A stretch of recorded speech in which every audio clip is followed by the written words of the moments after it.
자, 이번에는 인천 미주인소를 잠깐 좀 자세하게 뜯어볼게요. 간단하게만 자료만 설명해드리고 자세하게 설명하는 건 다음 시간에 설명해드릴게요. 자, 아까 보셨던 것처럼 인천 미주인소 범역지 있고요. 자, 요게 뭐냐면요.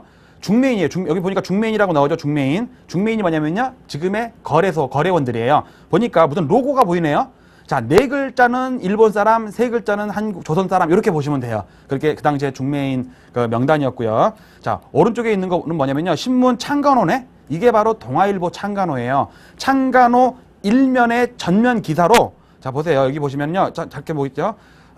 경성 남대문 통 삼정목 이렇게 나와요. 이제 증권부가 있는 거예요. 그 다음에 왼쪽에는요. 인천 미두추인소 중매인 이렇게 나오잖아요. 야, 얼마나 파워가 세고 이 규모가 크고 활황이 됐었냐면 동아일보 창간호 일면 전면 기사를 냈을 정도였어요. 야, 지금 새롭게 여러분들 많이 보고 계시죠? 그 다음에 자, 여기 왜 사람 하나가 있죠? 이게 바로 일본인 영사입니다. 인천 미주인소를 만들었던 일본인 영사 가네영 테랑이라는 일본인 영사예요.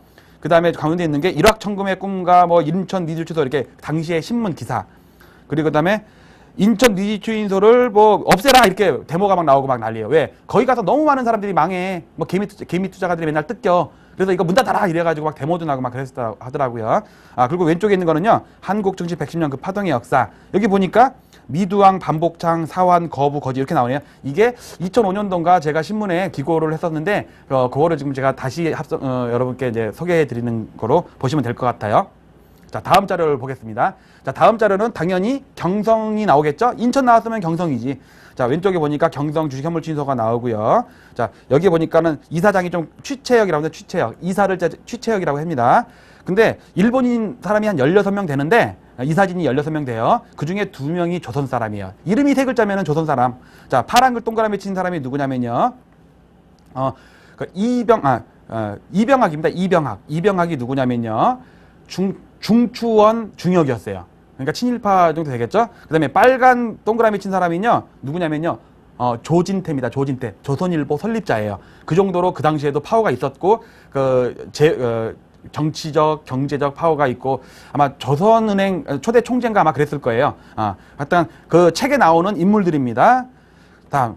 왼쪽 아래에 있는 거는 당시 건물 아까 보셨을 거고요. 자, 오른쪽 위에 있는 걸 볼게요. 보니까 당선자의 발표.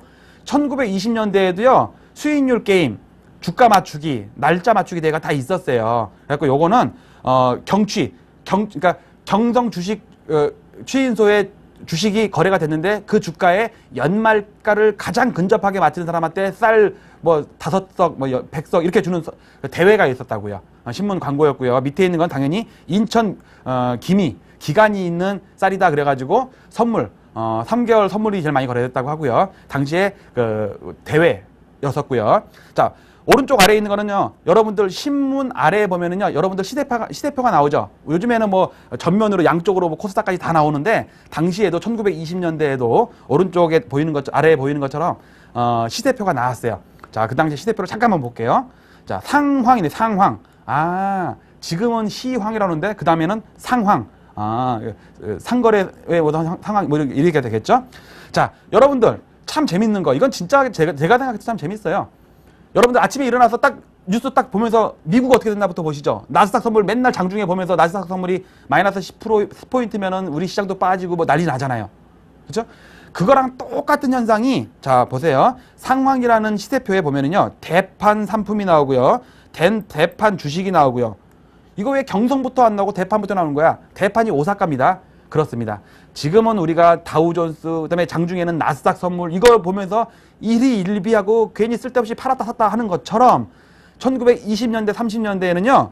대판, 그냥 신문만 쳐다보고 또는 전시 전화로 야, 대판 어떻게 됐어? 오사카 어떻게 된 거야? 주가가 쌀 가격이 올랐대? 야, 그럼 우리도 사, 몰빵 쳐. 이랬단 얘기 아닙니까? 우리 할아버지들이 젊었을 때. 참 재밌죠? 재밌는 거는 뭐 재밌고 나중에 또 자세히 볼게요.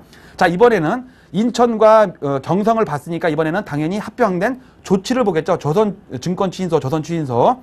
조치 이렇게 나오네요. 자, 이렇게 나오네요. 아, 그 당시에 로고가 이렇게 동그라미네. 그 다음에 조선추인소령. 이게 조선추인소령이 법으로 처음으로 만들어진 거예요. 1932년에 조선추인소령이 처음으로 법으로 만들어지면서 그게 나중에 해방되고 나서까지 영향을 미쳐요.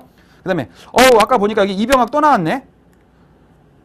아까 보니까 인천 미두추인소 경성 주식현물총회에서도 있었는데 조진 때는 이제 떠났어요. 근데 이병학은 얼마나 파워가 센지 좀 더 늙었네 보니까. 그렇죠? 나이가 좀 한 10년 넘게 지난 때니까 당연히 좀 더 늙었겠죠.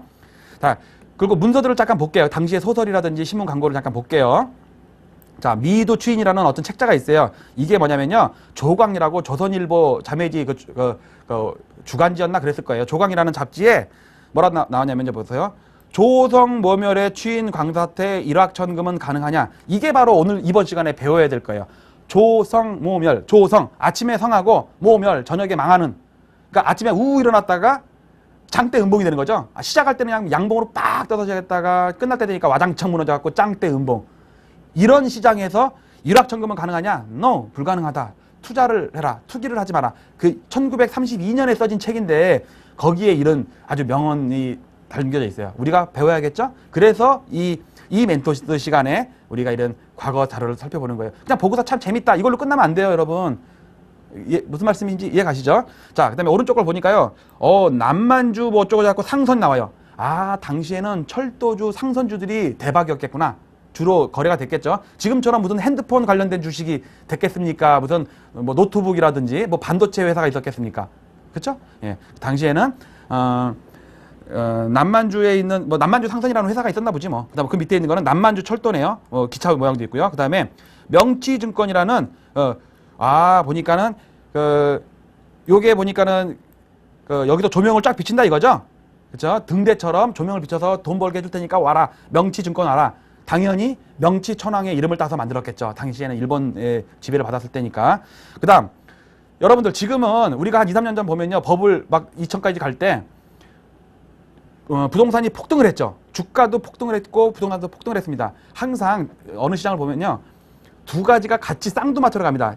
우리가 최근 한 10년 내를 보면은 주식과 부동산이 쌍두마차였다면요. 1920, 30년대는요. 주식과 부동산은 그때 소용없어요. 부동산과 황금입니다. 황금. 금 투기가 엄청나가지고 노터치 있죠. 노다지라는 여기 써있네요. 여기 노다지 1930년대에 어느 신문에 있는 소설, 연재 소설인데 제목이 노다지예요.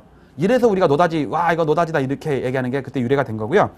보면요. 금금금 황금광 시대라는 잡지가 있었습니다. 그 다음에 왼쪽에 있는 건요.